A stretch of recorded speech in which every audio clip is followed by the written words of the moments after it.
guys. So I know every video I make, I keep saying I just want to make a quick video, but I really just haven't had time to be making a lot of good videos yet. The water is still cold. It's been raining for about 4 days. The water is super muddy, so not much fishing videos to be made right now. Gearing up for turkey season though. Hopefully turkey season does us well. We get some good footage, get some stuff put out there for you guys. However, I've had a lot of people asking me about my coyote setup. Same thing. Haven't got to coyote hunt a lot this year. It's been crazy trying to start up, a YouTube channel and handle life's daily activities. So I've been super busy. But I've gotten a lot of messages on Instagram. A lot of people have been hitting me up wanting to know, hey, how's your gun operate? What do you have? What do you run? And I guess first off, I should start out by saying most of the places that I hunt, I mean, literally almost everywhere I hunt is public land. So mostly woods, not a lot of fields on public land in Indiana. Second thing is, if I have private land to hunt, it's usually not big fields, and it's typically urban areas. It's typically really close to houses. So when I was trying to decide what I wanted to put together for a good solid coyote rifle, I didn't need to shoot very far. I don't really have anywhere that I can shoot 300-400 yards. Of course, this year we had one opportunity to hunt a field that was about 400 yards, and of course the coyote was about 300 yards out in the field. I started looking towards the 300 Blackout because I wanted something that was extremely quiet. It's completely legal to hunt where I do and to hunt just outside of neighborhoods. As long as you're pointing in a safe direction, obviously all this stuff applies, but people don't like to hear it. People who don't hunt don't want to hear you shooting, and you don't want them to hear you shooting because they're just going to call and complain on you. So I started looking into 300 Blackout. I went with the Silencerco Omega. Tank, can you please back up, bro? I'm trying to be YouTube famous. Back up. So I went with the Silencerco Omega 30 caliber can. Beautiful can, works fantastic, especially with the 300 Blackout. And that's what I wanted. I wanted this thing to be quiet. Even with a supersonic round, this is not much louder than what a 22 crack is. Not only does the overall sound drop considerably, you're looking at a lot less signature, which means, normally you shoot a coyote with a high-powered rifle, the sound's going to last for a couple seconds. This drops the signature, so you only hear a sound for about half as long as a normal unsuppressed rifle.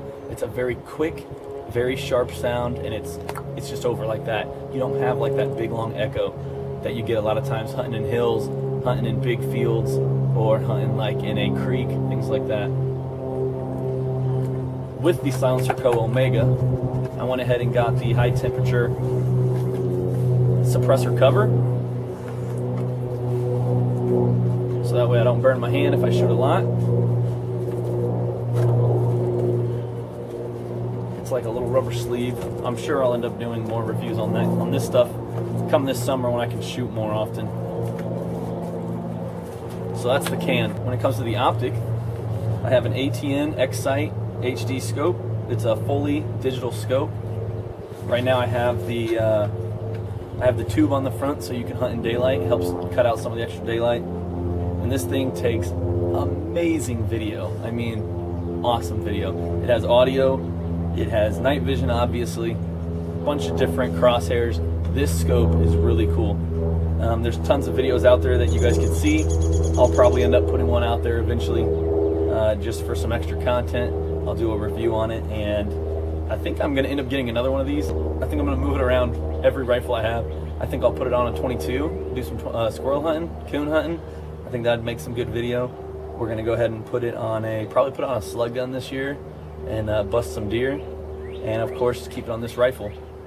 Back here, this little pouch is the battery holder. Actually, they have some slots for some ammunition. I don't really use it because I'm typically using a 20 round magazine anyway, but I have an external battery that I hook up to the scope. When I'm hunting, I have 30 hours of battery life, or however much. So as I was talking about, that's why I put this together as a urban coyote gun, because I wanted it to be as quiet as possible. I wanted it to have the night vision scope. I knew it was going to be heavy with this battery and this scope, so I always take a tripod with me. But typically at night when I'm using the night vision, I'm just standing and I'm scanning back and forth across the field. I do use IR light, some extra lighting on here is always good. Do enjoy this scope, the battery setup, but it does make the gun really heavy. Now onto the gun. I'm sure you're going to see more reviews of the I'm sure you're going to see more reviews of this particular gun as we go through. This is my favorite rifle right now. It's called HM Defense. Beautiful gun.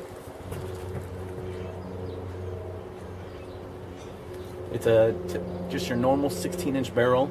I did have to take the HM Defense muzzle brake off the gun to get the suppressor attachment on there. I think ASR, muzzle brake, or whatever Silencerco calls it.